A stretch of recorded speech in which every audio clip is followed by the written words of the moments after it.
En la doctrina de Rogelio Bacon se percibe la protesta contra las bases sociales del régimen feudal.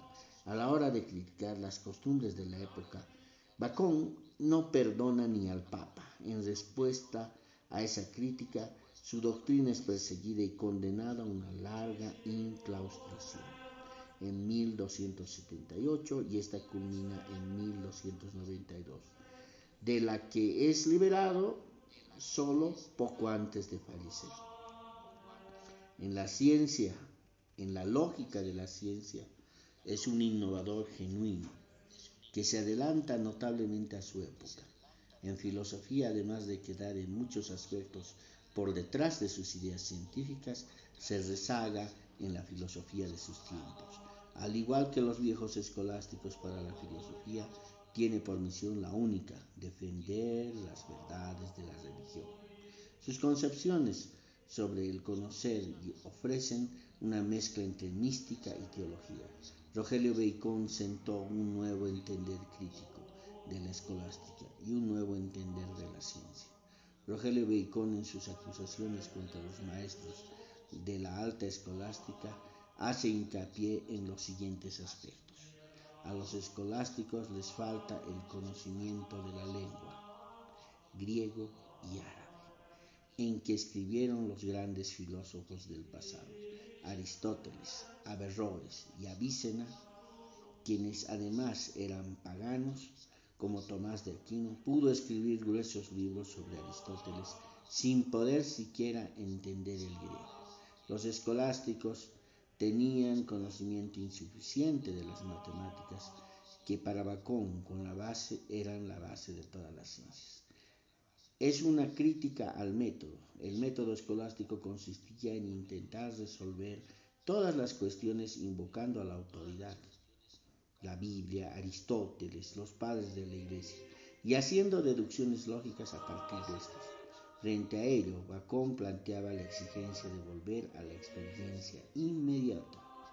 A manera de síntesis, podemos afirmar que la escolástica fue una forma específica de la filosofía propia de la vida espiritual de la sociedad feudal, en la que se expresó de modo más pleno la subordinación del pensamiento investigador a la fe religiosa. Los resultados de más de 1000 años de desarrollo filosófico fueron escuálidos, tanto para la filosofía como para la ciencia, pues incluso los pensadores dotados de eminentes aptitudes lo que buscaban no era la verdad, sino los medios de fundamentar las verdades reveladas. El pensamiento no escrutaba el problema, sino era conducido hacia el resultado que de antemano se daba por cierto. Una filosofía erigida sobre tales cimientos tenía que declinar en cuanto a la ciencia se fortaleciera y conquistara una esfera de investigación relativamente independiente. Así sucedió cuando dentro del sistema feudal comenzó a surgir un nuevo modo de producción, cuando empezaron a formarse unas relaciones sociales nuevas que preparaban la aparición de la sociedad capitalista. Desarrollo del materialismo en la Edad Media. El desarrollo de un pensamiento científico-filosófico durante el régimen feudal no fue favorecido debido a las condiciones históricas en que la religión cristiana era la ideología dominante, habiéndose convertido la filosofía en sierva de la teología. Sin embargo, ya existían pensadores avanzados, más que todo en los pueblos de Oriente, China, India, países árabes y Asia Central, que ya luchaban en pro de la ciencia y el materialismo. La filosofía árabe, a partir del siglo VII, alcanza gran esplendor, tanto en la parte oriental, árabes, persas, judíos, turcos y oxecos, como parte occidental de España y parte occidental de África del Norte.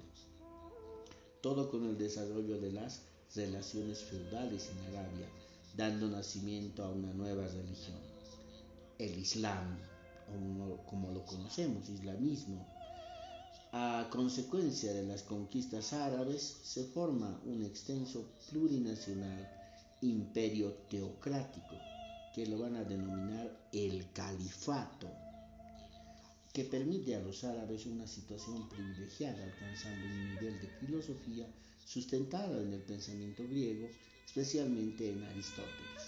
Los neoplatónicos y los neopitagóricos, relevante figura del aristotelismo oriental, fueron Avicena y Averroes, quienes culminaron el desarrollo del aristotelismo occidental.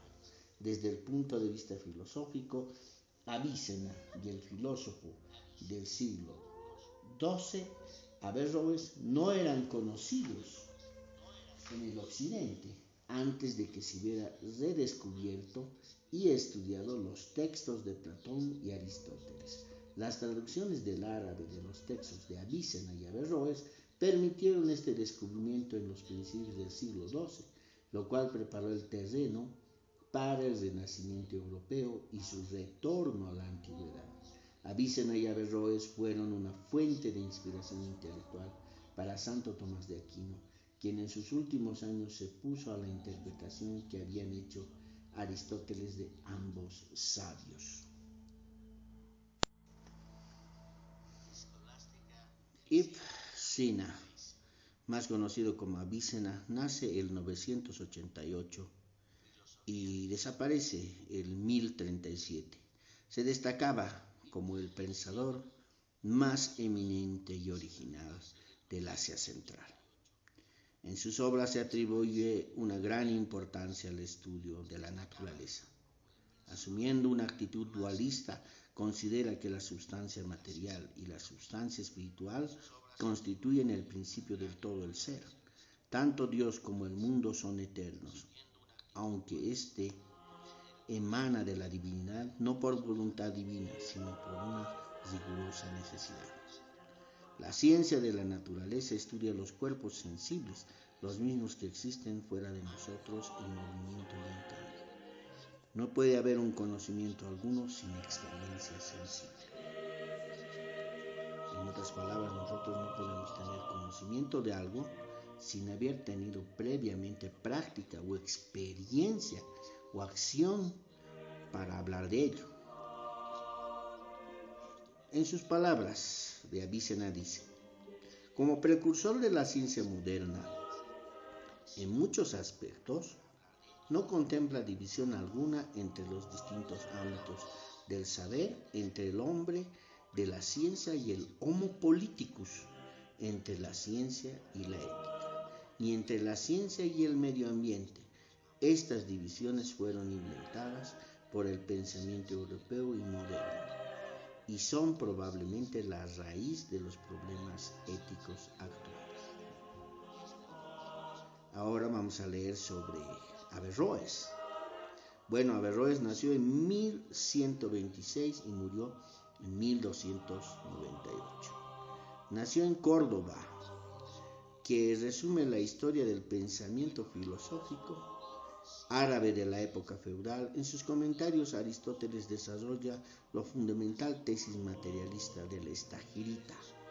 Averroes afirma que el mundo físico no tiene principio, ni fin ni tiempo, pero es ilimitado. En el espacio, Dios no existe con anterioridad a la materia. Dios y la materia son coetáneos. En esta concepción no cabe el creacionismo. Materia y forma no existen por separado.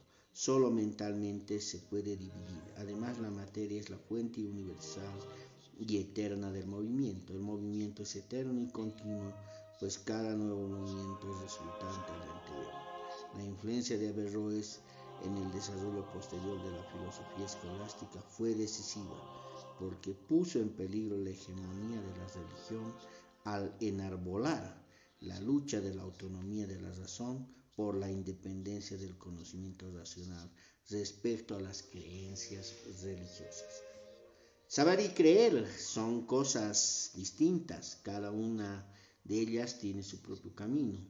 El filósofo sigue el camino de Aristóteles, el teólogo el de Jesucristo o de Mahoma.